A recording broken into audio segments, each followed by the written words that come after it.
नमस्कार मित्रांनो, मी गणेश मनकर इग्नाइट अकॅडमीच्या प्लॅटफॉर्मवर तुम्हा सर्वांचे स्वागत करतो। मीरा भाईंदर मनपा संदर्भातली एक नवीन अपडेट आलेली आहे। तर याचे आता किती अर्ज आलेले तर तो आकडा आपल्याला कळालेला आहे। त्याच्या माध्यमातून आपली स्पर्धा किती असणार आहे ते कळणार आहे आणि खूप कमी दिवस उरलेत आणि या कमी दिवसात आपल्याला कोणते घटक अभ्यासायला पाहिजे, शेवटच्या दिवसात कशी तयारी करावी, या पण छोट्याशा गोष्टी ज्या आहेत तर त्या आपण आज पाहणार आहोत। म्हणून तुम्ही हा व्हिडिओ शेवटपर्यंत पूर्ण बघा। आणि मित्रांनो, एक लक्षात घ्या की या काही महिन्यात 2 ते 3 महिन्याच्या स्पॅन मध्ये सरळ सेवेच्या खूप मोठ्या जाहिराती येणार आहेत। मग प्रत्येक वेळी आपली तयारी आपल्याला सारखीच ठेवायची, ते काय अभ्यासक्रमात काही जास्त बदल होत नाही। म्हणून आगामी काळात जर तलाठी येणार असेल, मनपा, नगर परिषद अशा सर्व स्पर्धा परीक्षांसाठी जे आहे सरळ सेवेच्या एकमेव आपली बॅच आहे सरळ सेवा भरती बॅच। ही बॅच जॉईन करा, ज्याच्यामध्ये तुमचे चारही विषय सोबत चालू घडामोडी विषय आपण तुमचा प्रॉपरली कव्हर होऊन जाणार आहे। त्याच्यासाठी तुम्ही आजच आपलं इग्नाइट अकॅडमीचं ऍप्लिकेशन डाउनलोड करा आणि या बॅचला तुम्ही जे आहे तर ते एनरोल करून घ्या, म्हणजे सर्व बॅचेस तुमच्या कव्हर होऊन जातील। बघा, मीरा भाईंदर मनपा भरतीचं नुकतंच वेळापत्रक आलं होतं, त्याच्यानुसार ही परीक्षा होणार आहे 9 आणि 10 ऑक्टोबर या 2 दिवशी जी आहे तर ती आपली ही परीक्षा जी आहे तर ती होणार आहे। आणि हॉल तिकीट लवकरच, म्हणजे परीक्षेला काही दिवस बाकी असतील तर त्याच्या आधी आपले हॉल तिकीट जे आहे तर ती येऊन लागतील। बघा, नुकतंच बातमी पण आलेली आहे की मीरा भाईंदर मनपाच्या किती जागांसाठी बघा 358 जागांसाठी भरती काढलेली होती। त्याच्यापैकी बघा 12,971 जे आहेत तर ते अर्ज इथं आलेले आहेत आणि ही परीक्षा कोण घेणार आहे, आपली टीसीएस पॅटर्न नुसार जी आहे तर ती परीक्षा होणार आहे। बघा, भरती प्रक्रियेची संपूर्ण जबाबदारी टीसीएस कंपनीवर जे आहे तर ती देण्यात आलेली आहे आणि जवळपास 12,971 जे आहेत तर ते अर्ज इथं आलेले आहेत। ओके, ठीक आहे। तर एवढे अर्ज आलेले आहेत। जर आपण याची एक ढोबळमानाने कॉम्पिटिशन जर पाहिली ना तर आपल्याला असं दिसतं बघा की 12,971 पदांना मी 358 ने डिवाइड करतो, जवळपास 36.23 म्हणजे काय की एका पदासाठी 36 अर्ज आहेत तिथं, 36 अर्ज आहेत। तुलनेने हे कमी वाटू शकतात आपल्याला, कारण की आपल्याला 200, 300, 400 अर्ज बघायची सवय आहे। परंतु इथं काही पदांसाठी लयच कमी जागा आहेत, जसं लिपिकसाठी 3 जागा होत्या, त्याच्यामध्ये पण कॅटेगरीच्या रिझर्व होत्या। तरी अशा पद्धतीने आपल्याला पोस्ट वाईज आपण इथं डेटा जो आहे तो आलेला नाही आहे। पण तरी सुद्धा लक्षात घ्या, तरी सुद्धा इथं कॉम्पिटिशन कमी दिसते तुम्हाला की एका पदासाठी फक्त 36 अर्ज आलेत म्हणून अभ्यास कमी करायचा असं करू नका मित्रांनो, कारण की इथं काही पद फार म्हणजे सिंगल डिजिट मध्ये, म्हणजे त्यांच्यासाठी स्पर्धा ही जास्त असू शकते मे बी। तर या गोष्टी तुम्हाला इथं लक्षात ठेवायच्या आहेत। बघा, त्यांनी सिलेबस पण जो आहे तर तो दिलेला आहे, सिलेबस पण टू द पॉइंट दिलेला आहे, तोच आपल्याला करायचा आहे फक्त। बघा, मराठीमध्ये व्याकरण, आता व्याकरण त्यांनी असं टाकून दिलं की ते काही विचारायला मोकळे।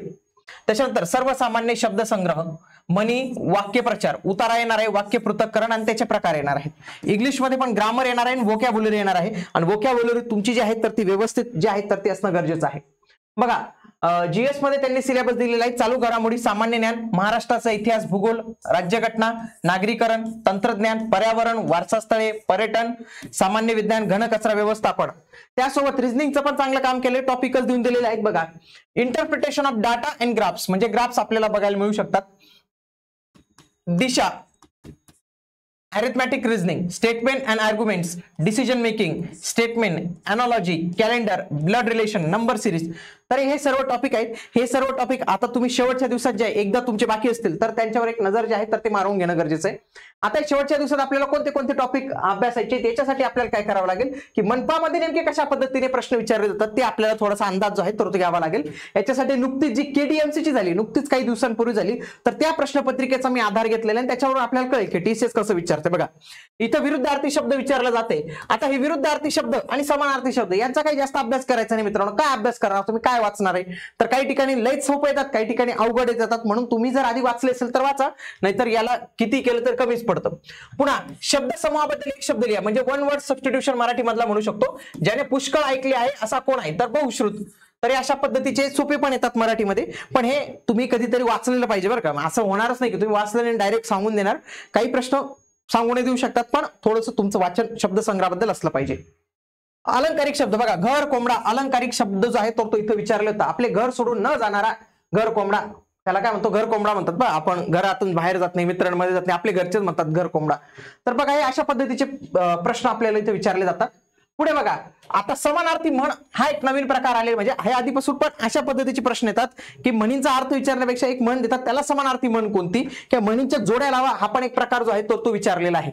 त्याच्यानंतर बघा, नकारार्थी रूप ओळखा, तर बोलण्याचा आणि खाण्याचा संबंध काय, तर याचा नकारार्थी रूप जे आहे तर ते ओळखायचं होतं। खालीलपैकी वाक्य कोणत्या प्रकारचे, संयुक्त वाक्य, गौण वाक्य, मिश्र वाक्य, हे वाक्य. त्याच्यानंतर नुकतंच याच्यामध्ये उद्देश विस्तार हा विचारला होता आणि DMER मध्ये पण आता झालं ना, त्याच्यामध्ये पण उद्देश विस्तार, विधेय विस्तार याच्यावर आलेलं होतं. म्हणजे हा पण टॉपिक आपण अभ्यासून जायला पाहिजे, म्हणजे त्यांच्या नजरेत आलाय बरं का हा ग्रामरचा टॉपिक. पुढे अचूक क्रम असलेली वाक्य रचना शोधा. तर हा पहिल्यापासूनच याच्यावर प्रश्न येतात या टॉपिकवर. तर मराठीचा हा एक सिंपल टॉपिक असणार आहे, बाकी उतारा असणार, उतारावरचे प्रश्न आपले चुकायला नको बरं का, ते फार महत्वाचं आहे. इंग्लिशचं जर पाहिलं तर वन वर्ड सबस्टिट्यूशन याच्यावर तुमची कमांड असली पाहिजे. वोकॅब बघा, वोकॅबवर जास्त प्रश्न येतात, ग्रामर फार कमी असतं TCS IBPS ला, आणि आपलं ते जे आहे तर ते व्यवस्थित पद्धतीने आपण करत नाही. ओके, तर ते मित्रांनो त्यासोबतच लक्षात घ्या, इथं ईडीएम हा पण जो आहे तो एक टॉपिक दिलेला आहे ईडीएमचा. तर ईडीएम व्यवस्थित करून जा. Scrap the bottle of the barrel, तर याचा काय मिनिंग आहे तर तो आपल्याला इथं ओळखायचा आहे. त्याच्यासोबतच पॅराजंबलवर विचारले जातात बघा, हा नुकताच हा पॅराजंबलचा एक प्रश्न आपल्याला इथं बघायला मिळतो. तर हे आपल्याला व्यवस्थित पद्धतीने जे आहे तर ते ऑर्डर मध्ये इथं अरेंज करायचं होतं. आणि आर्टिकलवर बघा, A and the fix question आहे, सध्या फिक्स क्वेश्चन विचारले जाते. त्याच्यानंतर बघा स्पेलिंगवर प्रश्न विचारले जाते. त्याच्यानंतर प्रोवर्ब आपल्याला पाहायला मिळतो, इथं प्रोवर्ब टॉपिक आपल्याला पाहायला मिळतो. आणि most appropriate fill in the blanks, त्याच्यानंतर फाइंड द एरर येतात, पण फाइंड द एररची संख्या थोडी कमी झालेली. आता डायरेक्ट असं विचारतं मग इथं अँड इल, दॅट इल, बट इल, ऑर इल, याला आपण काय म्हणू शकतो, हा ग्रामरचा पार्ट झाला आपला. पण जनरली जास्त करून वेटेज जे आहे ना तर ते कशाला देण्यात आलेलं आहे, इथं वोकॅबला देण्यात आलेलं आहे. आणि याच वोकॅबसाठी मित्रांनो आपलं बाळासाहेब बोडके सर जे आहेत तर त्यांनी खूप छान पद्धतीचं हे पुस्तक ट्रिकी वोकॅब मास्टर जे आहेत तर ते लॉन्च केलेलं होतं. आणि याच्यामधून खूप सारे येतच आहेत, म्हणजे तुम्ही जर TCS चे कम्पेअर केले ना तर याच्या बाहेर काही जात नाही. निबंध समजावण्याची पद्धतही चांगली आहे. तर तुम्ही हे पुस्तक तुमच्याजवळ नक्की असलं पाहिजे, हे ट्रिकी वोकॅब मास्टर.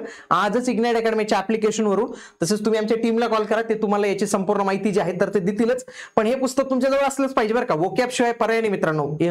MPSC ला जा, TCS ला जा, वोकॅब शिवाय पर्याय नाही, वोकॅब ही असलीच पाहिजे. पुढे जीके GS मध्ये ना चालू घडामोडी करायच्या. आता चालू घडामोडी तुम्ही कधीपासून करायच्या माहितीये का, जानेवारी 2025 पासूनच्या करायच्या. पण करताना उलट्या घडामोडी जायचं बरं का, कधी पण उलट जायचं. कसं उलट जायचं बघा, आता आपली परीक्षा होणार आहे ऑक्टोबर मध्ये, तर सप्टेंबरच्या आधीपासूनच घ्यायचं, कारण की हे प्रश्न जे ना एकदम लेटेस्ट मध्ये पण तयार होतात. तर सप्टेंबर 2025 पासून मागे जायचं. मागे कुठपर्यंत जायचं, जानेवारी 2025 पर्यंत जे आहे तर ते जायचं. ओके, आलं लक्षात. तरी अशा पद्धतीने जायचं असतं. पुन्हा कसे प्रश्न विचारतात बघा, प्रकाशित झालेलं पुस्तक, कोणी काय प्रकाशित केलेलं पुस्तक. त्याच्यानंतर बघा संरक्षण आणि अंतराळ याच्यावर विचारलं जातं. एखादं मिशन असेल पाठवलं गेलं बघा, इथं निसार मिशन हा कधी प्रक्षेपण झालेलं होतं ते तिथं विचारलं गेलेलं होतं. त्याच्यानंतर जीके GS मध्ये इतिहासामध्ये पाहिलं बघा, इथं पुणे करार, आधुनिक भारताचा जो इतिहास आहे त्याच्यावर खूप सारे प्रश्न जे आहेत तर ते येत असतात. त्याच्यासाठी आपलं स्टेट बोर्ड स्ट्रॉंग असलं पाहिजे. त्याच्यानंतर ज्या योजना असतात बघा, ही महाराष्ट्राची योजना आहे, पण अशाच पद्धतीने ज्या काही बाकीच्या योजना असेल, मनरेगा योजना असेल किंवा लेटेस्टच्या सरकारच्या ज्या काही योजना असतील तर त्यांच्यावर प्रश्न इथे विचारले जातात. बघा, भारतीय संविधानानुसार खालीलपैकी कोणता मूलभूत हक्क नाही. बघा मूलभूत हक्क, मूलभूत कर्तव्य, नागरिकत्व, हे जे काही 2, 3, 4, 5 टॉपिक आहेत ना सुरुवातीचे, ते लयच इम्पॉर्टंट आहेत मित्रांनो. त्याच्यावर प्रत्येक याच्यात आपल्याला प्रश्न दिसतो तो करायचा आहे. 1875चा शेतकरी उठाव विचारलेला आहे. त्याच्यानंतर 1857चा जो उठाव आहे त्याच्यावर पण प्रश्न इथे विचारले जातात. बघा, कोणत्या कायद्यानुसार समानतेचा अधिकार दिलेला आहे. बघा, हे मूलभूत हक्क, मूलभूत कर्तव्य, मार्गदर्शक तत्वे हे प्रश्न विचारलेच जातात. हे तुमचं व्यवस्थित असलंच पाहिजे. त्याच्यानंतर जीके GS झाला. तर रिझनिंग मध्ये बघा, हा सध्या ट्रेनिंगचा टॉपिक आहे. नातेसंबंध म्हणा का कोडिंग डिकोडिंगचा भाग म्हणा, तुम्ही दोघी एकत्र करून दिलेले आहेत. बैठक व्यवस्था बघा, गोलची बैठक व्यवस्था सध्या चांगली चालू आहे. त्याच्यानंतर उत्तरेकडे तोंड करून लाईन मधली बैठक व्यवस्था, त्याच्यासाठी किरण सरांनी खूप चांगले लेक्चर्स आपल्या युट्यूब चॅनलवर ऑलरेडी अपलोड केले. ते जर तुम्ही बघितले तर नक्की तुमचा काही प्रश्न चुकणारच नाही. कोडिंग डिकोडिंगचा बघा हा प्रश्न. त्याच्यानंतर हे विधानांचा स्टेटमेंट अँड ॲझम्पशन्स बघा, स्टेटमेंट अँड ॲझम्पशन सर्व हे होतं ते होतं. तर ते अशा पद्धतीचे प्रश्न. पुन्हा बघा, हा नंबर सिस्टीमचा आहे. तर नंबर सिस्टीम सॉल्व्ह करण्याची पण एक टेक्निक आहे, तर ती सरांनी सांगितलेलीच आहे. त्याच्यानंतर हा तुम्ही सिम्प्लिफिकेशन म्हणा, बोरोमॉस म्हणा, कोडिंग डिकोडिंगचा भाग म्हणा, याला तुम्ही तुमच्या पद्धतीने जे आहेत तर ते सॉल्व्ह करू शकतात. तर या सगळ्या गोष्टी ज्या आहेत ना मित्रांनो, हे सर्व प्रश्न विचारले जातात. आता बघा, अशा पद्धतीचे जेव्हा प्रश्न येतात, अशा पद्धतीचे जेव्हा सरसविची आपण तयारी करतो, आपण ना PYQ ची तयारी करत नाही. आपण भरपूर सारी काही ठोकळा वाचतो, खूप काही गोष्टी वाचतो, पण आपण तयारी करत नाही. मी काय म्हणतो, तुम्ही तयारी करा ना. तुमच्याकडे आपण इग्नाइट अकॅडमीने नुकतंच आपले हे तलाठीचे 57 प्रश्नपत्रिकांचं बुक लॉन्च केलेलं आहे. याच्यामध्ये 5700 प्रश्न आहेत आणि तुम्ही जर हे सॉल्व्ह केलं ना तर नक्कीच तुम्हाला असं दिसेल की 25 मध्ये विचारले जाणाऱ्या प्रश्नांचा पण सोर्स आहे. हेच प्रश्न रिपीट झालेले, याचीच वोकॅब रिपीट झालेले, याचे शब्दसंग्रह रिपीट झालेले, रिझनिंगचे टॉपिक रिपीट झालेले, सगळे टॉपिक. आरटीआयचे पण प्रश्न जे आता केडीएमसी मध्ये विचारले ना, बऱ्यापैकी आपल्याला या आरटीआयचे प्रश्न याच्यात पाहायला मिळत होते. तर हे सगळं इथं असल्याने तुम्ही पीवायक्यू वर व्यवस्थित भर द्या आणि याच्यासाठी तुम्ही हे एक दर्जेदार पुस्तक ज्याच्यामध्ये विषयानुसार सगळं आपण डिवाइड केलेले, इव्हन तो एक्सप्लेनेशन पण तुम्हाला दिलेले, तर ते तुम्ही नक्कीच जे आहे तर ते ऑर्डर करू शकतात. आणि वोकॅबसाठी मी जे तुम्हाला सांगितलं, हे वोकॅब ट्रिकी वोकॅब मास्टर, हे तुम्ही एकदा नक्की बघा आणि तुम्हाला दिसेल की खूप छान पद्धतीचे आपले हे दर्जेदार पुस्तक असतात आणि त्या पद्धतीने आपण आपली तयारी जी आहे तर ती केली पाहिजे. आणखी तुमचे काही डाऊट असेल, तुम्हाला आणखी काही जाणून घ्यायचं असेल, कमेंट बॉक्समध्ये आम्हाला नक्की कळवा. भेटूया आता आपण पुढील व्हिडिओमध्ये. तोपर्यंत जय हिंद, जय महाराष्ट्र, धन्यवाद.